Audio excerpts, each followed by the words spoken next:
many of you here, this is your very first WordCamp? Wow. That's the majority of you guys. Well, awesome. All right, so I'm going to share a little bit about my experience with WordCamp. It was exactly 8 years ago, a couple weeks ago, in 2011, that I experienced my very first WordCamp. It was a random way that I even found out about it. It was somebody that was a speaker had shared that he was going, and so I was like, oh, what is this? I've been using WordPress for probably a couple years, and I didn't know anything about this community, this amazing community. And so I drove down from Nebraska 2 hours to attend my first WordCamp. Got to know, stayed around, hung out afterwards, helped clean stuff up, got to know the organizers, and became friends with them. So then the following year, in 2011, or 12, came back down for that, got to know everybody, and some more. And so the next year, there wasn't one in 2013, just due to some venue issues. But then in but by 2013, I actually moved to Kansas City, and so then I got really involved in the community. So fast forward, it is now, the last several years, we've had WordCamps every year, but we've been at the Kauffman Foundation. And so this is we outgrew that, and so we'll be introducing Jake here in a moment. But so this is our first year back at Johnson County Community College. And so for me, it's extra special because this was the first place that I've experienced WordCamp. And now, 8 years later, here I am, the lead organizer. Back then, 8 years ago, I would never have dreamed I would even be doing this on the stage. So it's an amazing thing. Everybody, you can be involved any way that you want. It's simple. It's everything. If you have drive and passion in anything that you want to do to help the community in any way, shape, or form, just come talk to me. I'd love to help get you guys involved. It's an amazing community. I've completely changed my business. I've grown with so many friends now, and so yeah, so that's kind of my experience and how this is an extra special WordCamp for me. So couple of the things, let me read my things. Oh, real quick on the instructions of the name badges. This is a design that I designed that you might see at other WordCamps. This interior page did not get flipped. What? All right. Yeah, no, the interior, this page was supposed to be upside down. Anyway, the printer didn't get it right, even though we specified that. Well, okay, scratch that. Change in session. All right, so next thing I wanted to do is thank all of our sponsors. They're out on the tables out there. There's some on the sponsor page, so definitely go check that out. They're the ones that help make this WordCamp possible.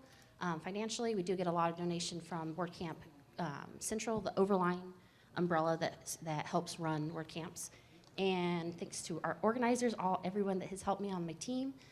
We have about 10 of us. We've done an amazing job over the last 6 months, pulled everything together, and I want to thank all the volunteers to help run the rooms, the tables, everything to help make this WordCamp possible. It's been a really, really fun ride.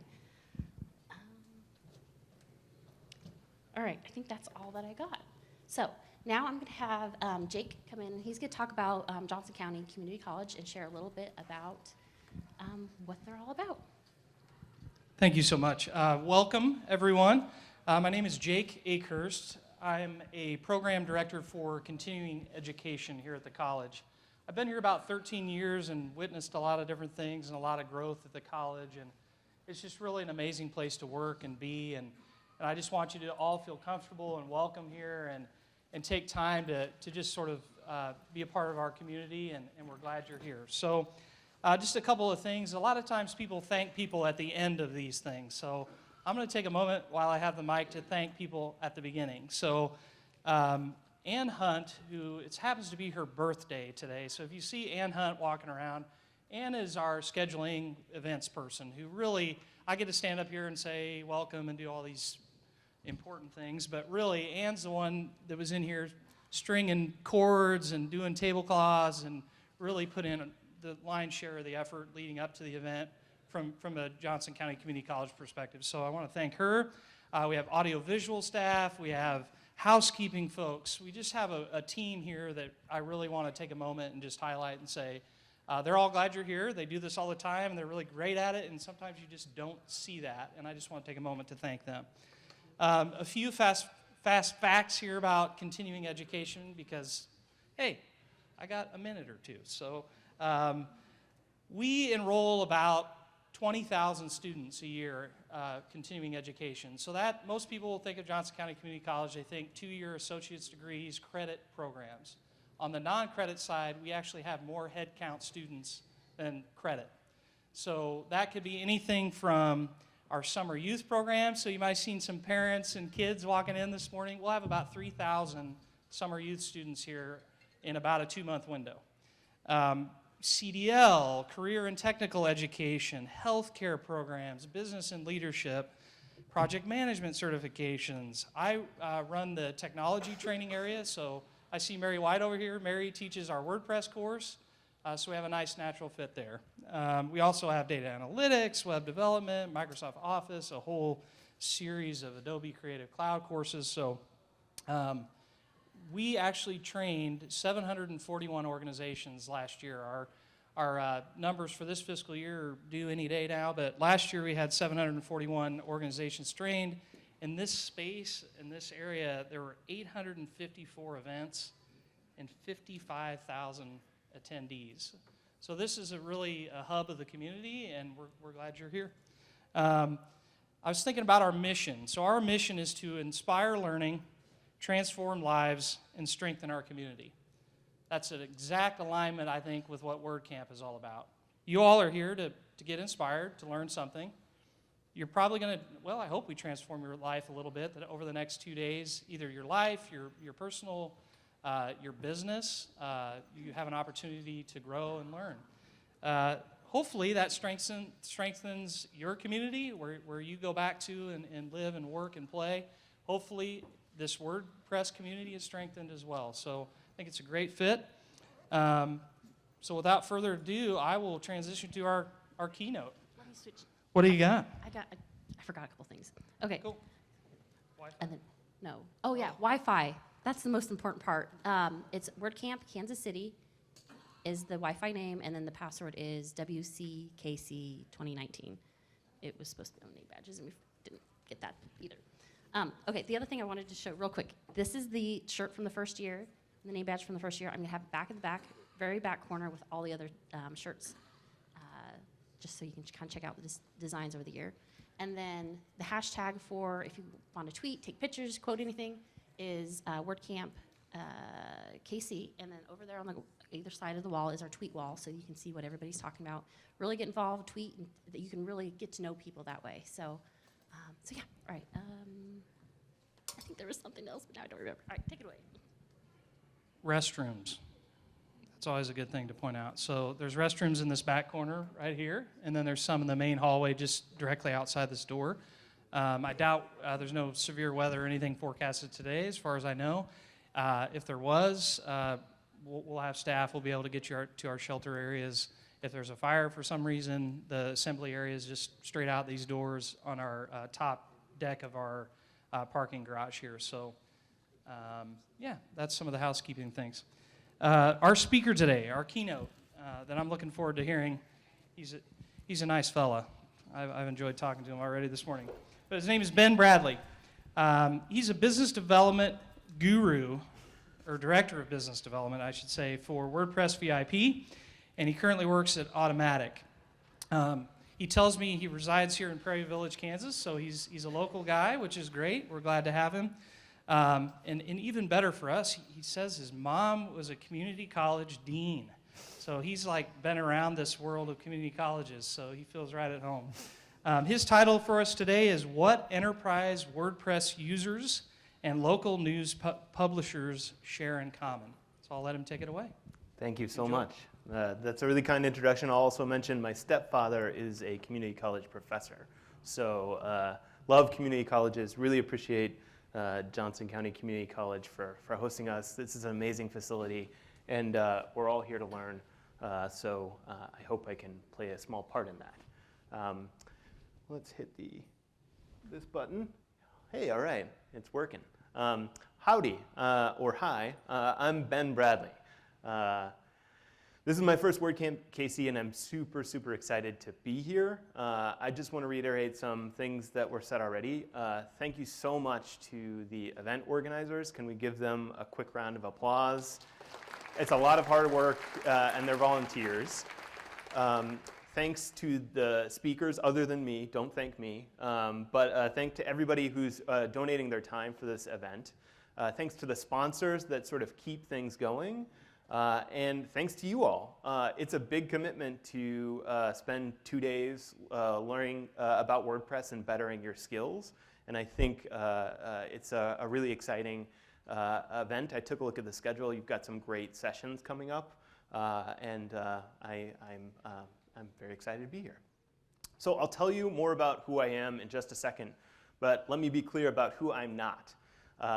First, I am not a WordPress core contributor. And you can probably guess that that means I am also not a developer. I'm also not a designer. I am not those things, but I work in a sort of technical sales field with an organization I'll describe briefly.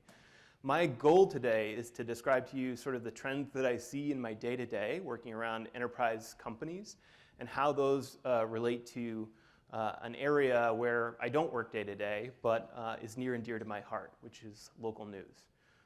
And I hope I can do that by highlighting some trends in local news, what's happening in the industry right now, and then highlighting some things that are happening around the WordPress world that I think are really promising for where local news is going.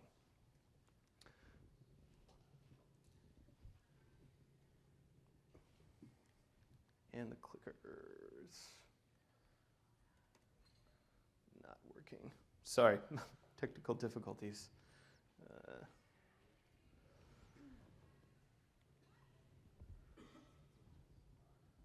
Next, I'll talk about who I am, which is the next slide. That's an easy one for me. So I'm a native Kansan. I was born in Hutchinson, went to high school in Wichita, went out east for college at Dartmouth College, and then worked in the media industry. We working again? Yeah, I'll manually do it. That's totally cool. Growing up, I really loved The Atlantic magazine. The Atlantic magazine was my favorite magazine. I read it from middle school onward, and it was something that I cared a lot about, as well as all print journalism. Thank you. And I never dreamed that my second job out of college and my second role at that job would be to manage theatlantic.com when it really started to grow traffic-wise. This was 2007 to 2009. When I took over the website, it was 500,000 page views in a month, and when I left the website in 2009, it was 9 million page views a month. Now I think on a good month, they do 30 million page views. So the early part of my career was spent managing a rapidly growing website in the news industry at my favorite magazine growing up. I feel like I achieved my dream job by accident early in my career, and now I'm just figuring out the rest as I go along. But since then, I've worked at the Pew Charitable Trust, PBS NewsHour, the Kauffman Foundation here in Kansas City, supporting entrepreneurs. And many of you are entrepreneurs. I just salute you for your entrepreneurial hustle and the work that you do every day to build the businesses that are around WordPress and provide better futures for your families, but also the community around you. And you know where I work now. I'm going to explain more about that in a second. But that career experience, we're going to come back to you about me managing theatlantic.com because I think it's relevant to the local news ecosystem and what happened to it. I work at Automattic. Despite my lack of core contributions to WordPress, I joined Automattic because I too feel passionate about making the web a better place, which is the first sentence on our webpage. The web is in many ways defined my career, and WordPress is at the heart of the web now. At 34% of all sites on the internet where the CMS is known are powered by WordPress. You know Matt Mullenweg. Matt Mullenweg is our CEO. He's also the co-founder of the WordPress software framework and still the project lead for the WordPress open source project. So our CEO is Matt Mullenweg. Right now, we're a fully distributed company with over 900 employees. in 87 different countries, speaking 69 different languages. So we're around the world. We work wherever we are, and half the days I work in Plexpod in Westport. If you're there, come say hi. The other half of the days I work in my basement office in Prairie Village. But Automattic is my parent company. And within Automattic, I work at WordPress VIP. Can we get a quick show of hands? Does anybody know WordPress VIP? Have heard of WordPress VIP? We've got 5 hands I'm counting, 6 hands. WordPress VIP is the enterprise services division of Automattic. And we consider ourselves the leader in enterprise WordPress because these are a few of our clients. You'll recognize some of these logos. Most of our clients tend to be either high scale or high security clientele. These are people like 538 who, on election night, half of the world tries to load their website and figure out who's going to win a congressional or presidential election. These are also companies like Merck that need a highly secure place to host their WordPress and great developer support to do it. 50% of these clients are in publishing. So they're what you would recognize as brands like The Atlantic, very high scale, public, you read them every day, more than likely. People Magazine is one of our clients. The other 50% are marketers, generally speaking. They're using WordPress to achieve business goals for even Fortune 500 companies. And for a sense of scale, VIP served 38 billion page views last year across this network of clients. This year, we will almost assuredly will serve even more than that. And when you're talking high scale or high security websites, those are the people I speak to every day in my day job. So next, I'm going to commit the cardinal sin of keynote presentations and give you a slide with way too much text on it. And not only that, it's going to have bullets, which I've in a colorful presentation that I was sitting in the audience for, someone called bullets a dirty word. Say never use bullets in a presentation. So I'm going to do both. But I'm going to use animations to slow it down, and I swear it's relevant to where I'm taking this presentation. So what we've learned at VIP. Right now, if you were to load wpvip.com, you'd see a form where you could enter your email and get a case study. The case study talks about 10 enterprise use cases amongst our clientele and how they're using WordPress to solve their business goals. This is sort of at the front of that case study and distills the type of learnings that we've had over our 11-year history at VIP in servicing that type of clients. And the punchline is, my email address is at the bottom of this bulleted list. If you email me directly, I'll just send you the case study. You're absolutely welcome to download it yourself and get put on the drip campaign that's part of our marketing operation, but I'll also happily share it with you if you email me directly. So what we've learned, content must be curated and delivered across channels. It's no longer just for these types of customers, a single WordPress site publishing a corporate blog. It's a single WordPress instance feeding a mobile application, feeding television screens in their lobby, feeding other screens throughout their building, or feeding data into a CRM or other sort of complex system. You would be amazed at how WordPress is being used in the enterprise, where a single instance of WordPress has multiple different places it's sending its content out to.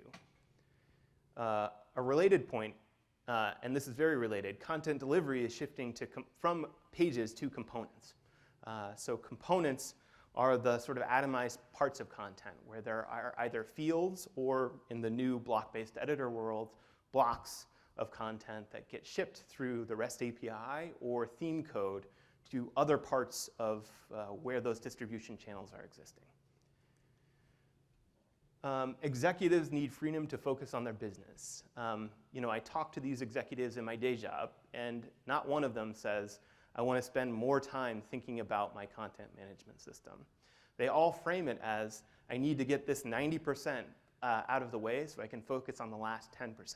And the last 10% is where they make their profit, they win their customers, They win readers or other people in the room, and the power of WordPress is that it allows them to focus.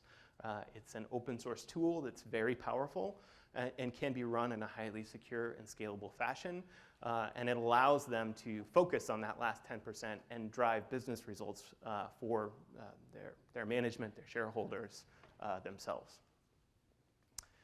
Developers need to deploy applications quickly and safely at enterprise scale. This is a truism, but you want to deploy once and have it work, right, around the globe and just work, as we say at VIP.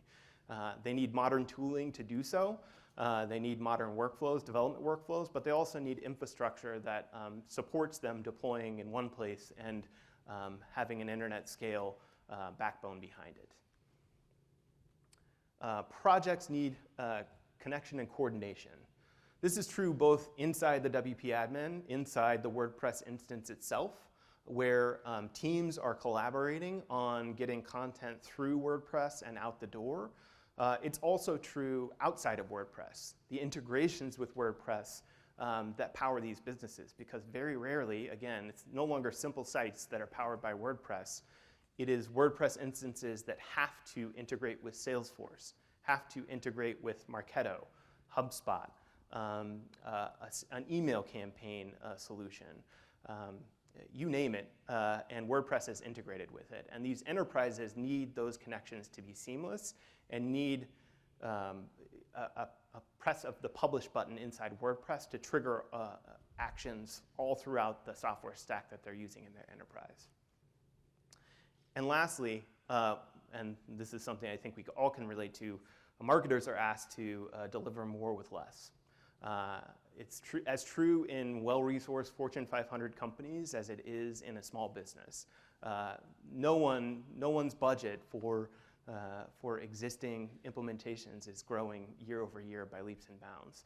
Everybody's looking to make it cost efficient and time efficient in order to get things done. Again, I will cease the enterprise sales pitch and pivot to local news now, but if you want this case study, just email me at benb@automattic.com and I'll happily provide it to you. Introduce yourself too. Like the gentleman who introduced me said, I'm local, so happy to get to know you. So now for something almost completely different. Relevant to my earlier career, right, in journalism, national journalism, I sort of had a viewpoint from the business of publishing from 2007 to today. And my time at The Atlantic and theatlantic.com was instructive. As I said, our traffic was very small when I started. And when I left, it was orders of magnitude bigger. And it's orders of magnitude bigger today. They did that because The Atlantic was a print magazine. What I was reading in my living room in Wichita, Kansas was a print magazine. I still love the print magazine, by the way. What I was asked to do on theatlantic.com is build a digital audience. We did that by adding content. We did that by increasing the sophistication of how we distributed that content.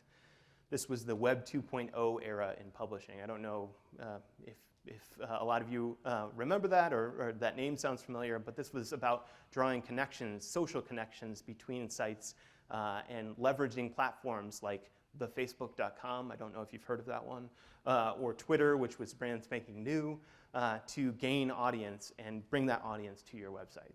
We did all of this in service of driving ad impressions, digital ad impressions. And the thought was, if we grow our audience big enough, we'll have a big enough digital ad business to replace our print advertising business. And there's this phrase that if anybody here has worked in journalism, this is a cliche. So people groan when you say this in journalist crowds, but we exchanged digital dimes for print dollars. We succeeded, right? We grew the audience immeasurably year over year. And yet, the growth in the audience to sites, levels that had never been seen before did not yield the same type of growth in advertising that would sort of pay off from a business perspective. I don't mean to say that theatlantic.com was not a success or it's not going to be fine. It will be totally fine. Theatlantic.com is an amazing website. I'm so proud to have played a very small part in getting it to where it is, and I read it every day. But the point of that whole spiel about the advertising economy is that while places like The Atlantic will come out just fine despite not getting as much digital revenue, there was another industry that was affected terribly by that same change. And I'm sure you can guess what it is. A report from the UNC Journalism School that came out, I think, last year, and the slide deck has links to these reports, so if you're interested, you can look it up, noted that in the last decade and a half, 1 in 5 newsrooms, local newsrooms, had shuttered, and many of the others remain ghosts of themselves. Meaning, even if they still exist technically, they do not have the capacity in the newsroom to report at the same level that they did beforehand. And more than just a great report that I highly recommend you read, employment data bears that out. So this is from Pew Research Center, and notes that from 2008, essentially where I started at theatlantic.com, but to 2017, right, 2 years ago, the number of jobs in newsrooms dropped from 71,000 to 39,000. And you can see by looking at the other lines where journalists or people working in newsrooms would work, nothing else sort of built the gap. And indeed, that sort of tan line, digital native, right? Those are publications that started online and grew, right? The publications that you know, maybe like Vox or BuzzFeed, amazing publications in their own right. But their growth in employment and their business success did not come close to making up the gap. So local news took it on the chin. The local newspapers that we have here in Kansas City, the places that would tell you what the school board's doing or the city hall's doing, that's the place that was hardest hit with these two trends and the trend I described with theatlantic.com. And it's a problem. It's a problem for me as a citizen, right?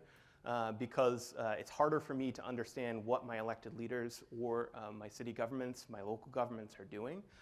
It's also a problem based on my experience in journalism working in DC, in that a good, responsible journalist doing their job, there is no substitute for that person, right? A person sitting in the boring school board meeting asking questions, that is an invaluable public service. And we're losing those type of people, have lost those types of people. But it's not all doom and gloom. I'm now going to talk about WordPress and local news, because where local news is happening online now, WordPress is ubiquitous in that ecosystem. And I'm going to highlight a study that came out actually this past week from an organization called News Revenue Hub. News Revenue Hub is an organization, I've got to read this, whose mission is to help news organizations build financial sustainability because the public deserves access to quality journalism. This organization, News Revenue Hub study of WordPress in the newsroom interviewed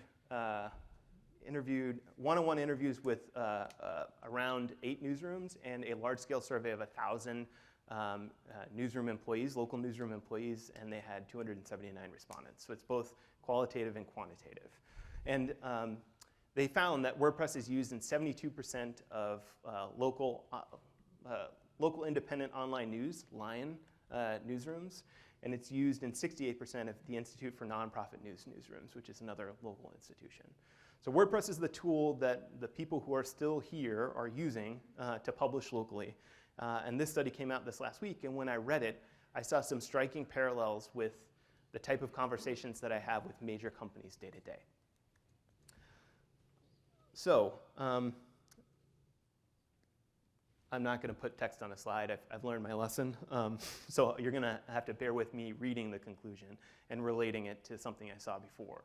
One of the first conclusions in the report was, going forward, WordPress has opportunities to move from putting content online to becoming a full-scale content distribution platform. And that's the report about WordPress in the local newsroom, right? That's one of their first conclusions. And when I read that on Wednesday, when the report came out, I thought to myself, a full-scale content distribution platform for a local newsroom sounds an awful lot alike creation and distribution across channels. Essentially, the same problem that a Fortune 500 company that is going to use WordPress to feed screens, feed mobile applications, feed anything under the sun is the same problem that a local newsroom is going to have with limited staff and limited resources who needs to publish once and have that content go everywhere.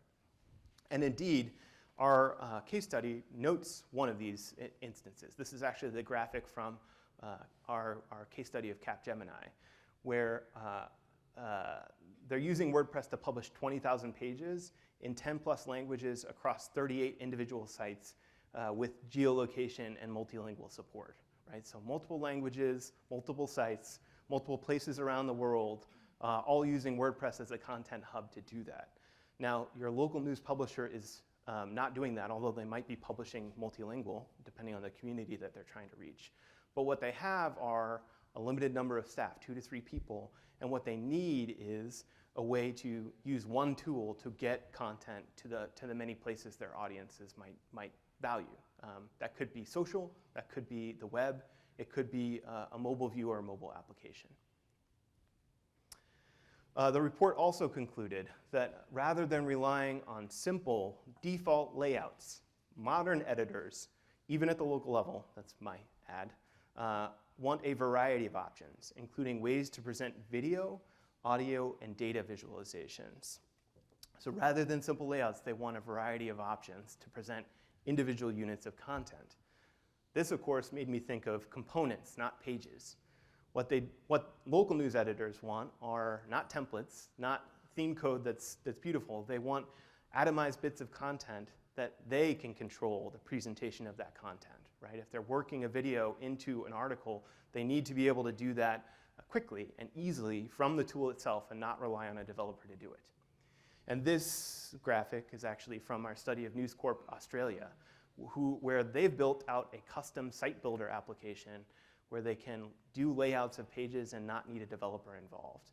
They built this themselves, right, because they're sophisticated and they've got great developers and VIPs help.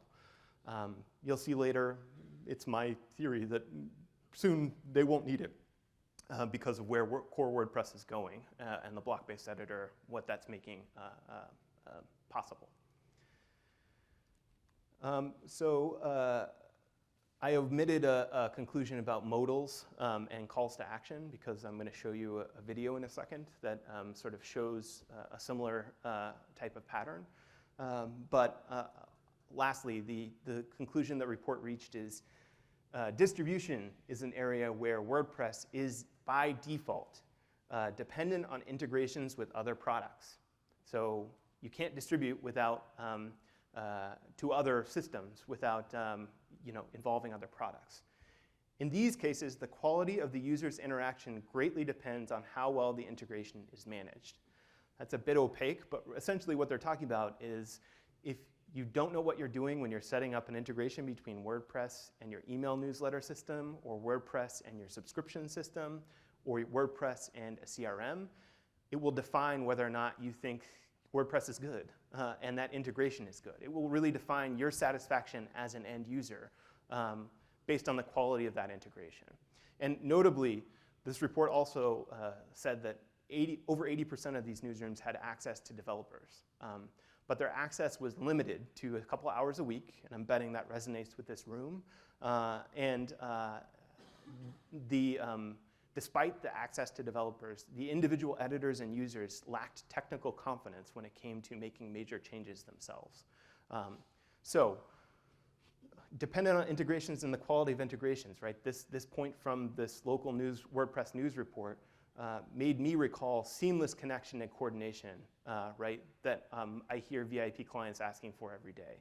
It's not just enough to have an excellent editorial interface. You have to have an excellent editorial interface that links up with the other part of your organization. And that's true whether or not you're 538.com or a local news publication.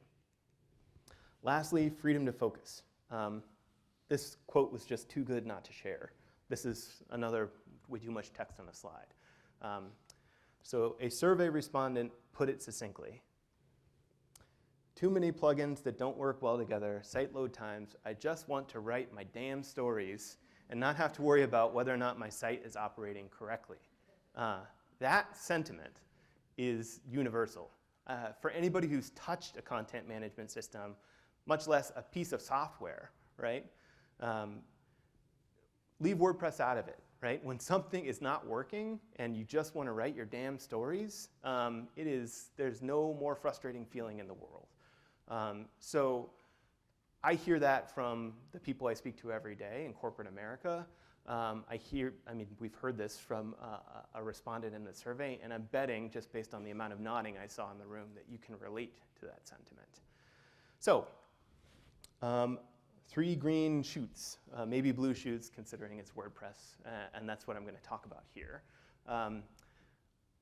The scope, I want to be totally clear about 2 things. The scope of the technical challenges, the level of custom development, and the level of integrations is different between the enterprise and local news. But the point of that whole run was to say the problems are essentially the same. A Fortune 500 company might have much more to do and much more complexity to manage to get WordPress to work correctly. The problems are a shared problem set. And that means the opportunity in WordPress is a shared problem set. So I'm going to highlight 3 different things, one of which is happening locally here in Kansas City, actually Johnson County, and then 2 other trends that are happening in core WordPress and Automattic, my parent company, that I view as really hopeful things to solve the type of problems that both the local news industry and enterprises have. I want to be clear, though, that there's no silver bullet. There's no one thing that's going to bring back local news. It's a combination of entrepreneurship and a bunch of little things that's going to bring back local news. And I'll talk about some of those factors now. The last part before I get to the meat is the one thing that you can do is, if you like local news or if you like a news outlet, please subscribe or donate or give your time or attention to it. What we learned as the line went from a lot of journalists to not a lot of journalists was that it's not a free good. It's not open source software. It's not a free lunch. You need to commit time and energy. And actually, that's the perfect analogy. WordPress is as good as it is because of the efforts of people who have given their time and energy to WordPress and communities like this since it was founded in 2003, and local news needs the same sort of attention in order to survive. So in Johnson County, full disclosure, Jay Center is a friend, and I am a subscriber of Shawnee Mission Post. But that UNC report that reported on ghost organizations and the fact that 1 in 5 newsrooms had disappeared also highlighted digital-first publications and entrepreneurs that were trying to stem the tide. And Jay is one of those organizations. And from my perspective, what he's done is really impressive. He started in 2010. It was the Prairie Village Post then. He rebranded to the Shawnee Mission Post. He initially had an advertising-driven operation where he was solely reliant on local advertisers to grow, and he was having a hard time growing the business, right? For the same reasons that the Atlantic traded print dollars for digital dimes. It just was not sustainable. He implemented a paywall in 2017 where his users could pay him directly for the journalism that he produces, and it's created a sustainable business where he had struggled to make it sustainable up until that point. But as someone who lives in Prairie Village, he describes it as the voice of the Shawnee Mission District, the voice of, sorry, I want to get this right, Northeast Johnson County. As someone who lives in Northeast Johnson County, that is precisely right. There is no one other than he and his team that sits in board of director, or city council meetings, in school board meetings, and reports back out the news that's relevant to me as the parent of a young child, or the news that's relevant to citizens who are living in the city, right? And the debates that are relevant about property taxes, right? Things that we all care about. So it is, I won't call it boring, but it is unglamorous work, but it is a true public service, and he is a real success story who's gotten national attention based off of his ability to grow that business into something that has multiple journalists in it. By the way, he selected WordPress in 2010 to publish that site, and he told me earlier this week he credits WordPress with enabling his success because it's one system where he can do any integration that he needs and make any, it's extensible, it's open source, he owns the code, he can take it anywhere. So it's a real entrepreneurial success story with WordPress as part of it. In core WordPress, right? So here I'm going to talk about Gutenberg and how it's leading to components, not pages. This GIF is walking you through a reusable block, right? And I'm not going to give you a full Gutenberg demo. I'm sure you've seen Gutenberg, the block-based editor that's currently in WordPress core. And I know the community writ large is figuring out how and when to adopt the block-based editor. But where I get most excited about Gutenberg is in this component, the reusable blocks, the blocks that can be defined by the user.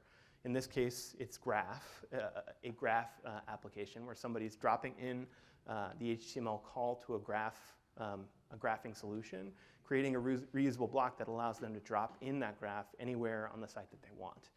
That's a relatively simple implementation.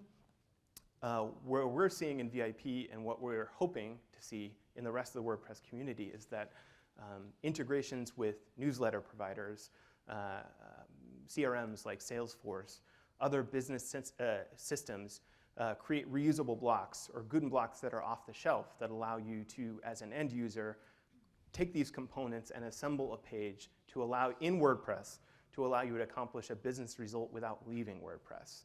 Essentially, this is, once it's fully realized, the vision of components, not pages, and using one system to deliver many places with seamless integration. And for that reason, I am so excited about Gutenberg blocks because they will benefit Fortune 500 companies, but also small publishers alike. Phase 2, we're currently in Gutenberg Phase 2, and by the by, I started at Automattic last March 2018. Gutenberg was at version 2.4. Now the Gutenberg project, this is the project riding along from WordPress core, not a part of WordPress core, is at version 6.0. So in 15 months, Gutenberg has been moving very quickly. Phase 2, which we're currently in, will focus outside of post content, meaning rather than the narrow strictures of the post or page editor, you're going to be focusing on the pages around it. And that includes the customizer and the ability to customize pages, but also the ability to upgrade themes, widgets, and menus. Really what that's pointing towards is, I know a lot of people in the room likely use site builders like Divi or Beaver Builder or Elementor. Gutenberg is moving in that direction, using using these reusable components, these reusable blocks to, in core WordPress, modify the elements on the page. It's not going to get rid of those page builders. They'll still have a valuable role to play in adding on components to that ecosystem. But core WordPress will become, and the concept of blocks, these reusable components, will become the way in which you build a site and build a page on a site, and send content through the API to any other integration that you might need. It's a really cool idea. And lastly, Gutenberg Phase 3 will focus on collaboration and multi-user editing. That's upcoming. They're not working on that now. But you can see how that would be directly relevant to local news organizations, right, who are writing a story and maybe the editor needs to edit it at the same time the journalist is writing it. It's also highly relevant, I can tell you, in an enterprise where somebody's trying to get out a press release on short notice and they need the director of communications to edit it or approve it at the same time the copy's getting finalized. So the Gutenberg editor is really, not just editor, the block-based editor for WordPress and the Gutenberg project are creating a lot of opportunity where it didn't exist before. And this is a video that I'm not sure we'll have time for, but you can get the, oh, it's going to autoplay. There you go. Doesn't matter if we have time. You'll get to see it no matter what. This is a VIP partner agency based in Manchester, England, called Big Bite Creative. And what they did early in the Gutenberg project, last year, before it was even merged into core, is create an open source theme that basically displays how you might create a page with blocks without from what was then just limited to post content, right? Limited to the narrow strictures of a poster page. This theme is open source. It's available for download at benenson.co. It's called the Benenson theme, and it's in production for Amnesty International. So I'm not saying this is the future of once phase 2 is complete, but I am saying that this is more of what the future looks like. Using these reusable components from inside the editor to within the span of, I can tell you this is a 2-minute video, basically create a full page with reusable modals and calls to action. And this is all core WordPress. They're not doing anything that's not supported by core.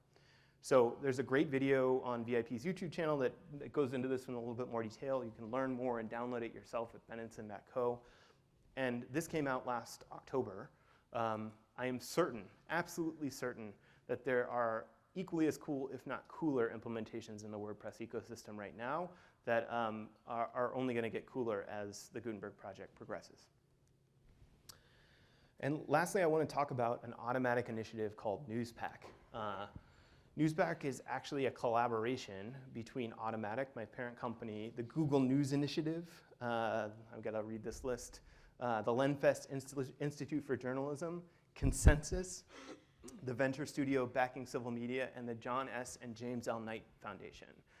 And the point of NewsPack, which is under current development, is that there needed to be a revenue-focused publishing platform that will built on WordPress, that will let small and medium-sized newsrooms dedicate more resources to their journalism. So if you remember that quote, I just want to write my damn stories. NewsPack is the attempt by a funding coalition to create a WordPress-based system that frees them to focus on writing their damn stories. Sorry to use damn so many times in a keynote address. I've heard this is a pretty chill crowd, so. And they're doing it with some pretty cool design principles. So it's being built at Automattic by people who are really skilled WordPress developers. But those developers tend to think of things in a CMS sort of focused way. What's the publishing workflow? Who are the editors and users? What are the publishing use cases? Those are really relevant, and there is that work happening. But the core focus is revenue. How do we create a system that makes it easier for the small and local newsroom to monetize their site? Instead of building new tools, they're really focused on curation and configuration. The power of the WordPress ecosystem is that it's 55,000 plus plugins and an amazing suite of talent, right? That's community driven and open source and includes the people in this room. The power of the community that powers 34% of the internet is building the next tool is not going to help. What these editors and working journalists need are curation and configuration of the existing tools into something that allows them to monetize their site. There's empathetic development. There's 12 newsrooms, local newsrooms that they're developing for right now in the beta phase. And they're having bi-weekly meetings with those newsrooms to ensure that they're hitting the right targets in terms of launching NewsPack. They're focused on less is more visuals because while sexy themes are amazing, what these sites need is a tool for, and the theme is very good looking, I can tell you that. What these sites need is a tool for monetizing the sites. And lastly, they want to use education as a feature, right? In configuring and curating the tools that these local publishers need, they want to tell them why they've led them someplace and not just give them the tool and assume that they're going to use it. You can follow along on newspack.blog. This NewsPack, you could call it a distribution, even though I know that's a Drupal term. This NewsPack tool will be fully open source. It will launch later this fall. It will launch in those 12 newsrooms that they're developing for. So you can use it amongst your client set.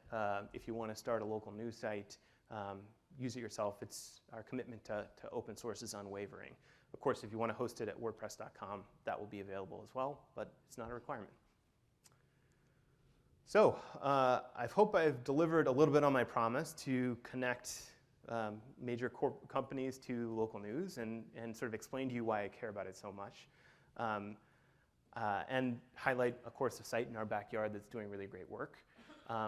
I just want to thank you because I'm proud to be a part of a community and ecosystem that makes this type of innovation possible. Really, it is truly impressive what open source software at scale can do. And WordPress is growing its market share so rapidly that the best is really yet to come. We've got a lot of great people, including the people in this room, focused on making WordPress and the WordPress community better. And I'm honored to speak with you today about it. Thank you for the kind invitation. And the last slide is we're required to put this in. We're hiring. So in case you want to take a look at Automattic jobs or VIP, just let me know. Thanks.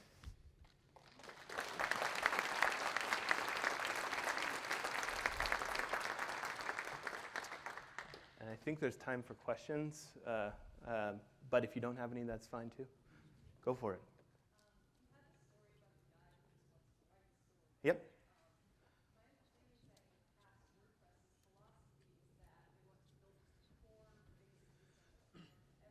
Mm-hmm. Yep.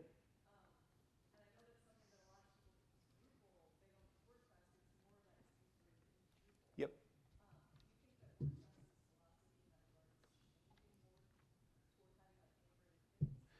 That's a great question. And so the question for those that might not have heard is, do you think WordPress's philosophy is changing to resemble more like Drupal's, right, where integrations will be pre-built? I have to answer that question by returning to who I am not. I am not a core contributor, and I am not a developer. I'm a relatively newcomer to the WordPress ecosystem, but I've been using WordPress for most of my career. With those caveats aside, I would say no.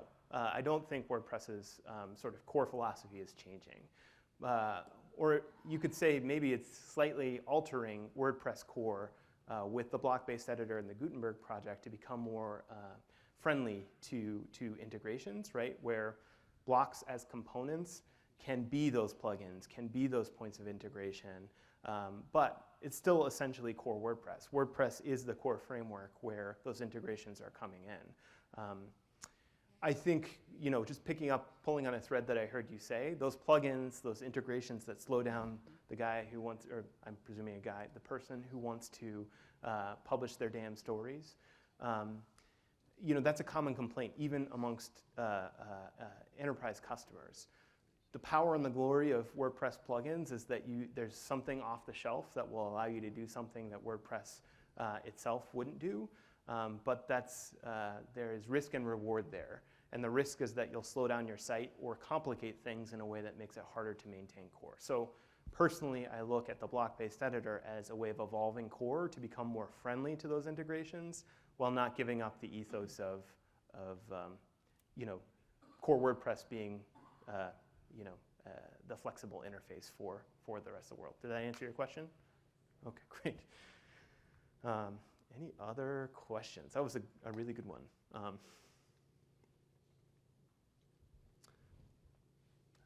I suppose, I'm happy to. I'll be in the Community Resource Lounge until at least 11:30. So if you want to talk to me one-on-one about, enterprise clientele and what I get asked about all day, or anything else, I'm obviously a huge news dork, so you can talk to me about news if you want. I will be there, and past that, unless there are any other questions, I will turn off the lav mic and go grab some coffee. And check my email, of course.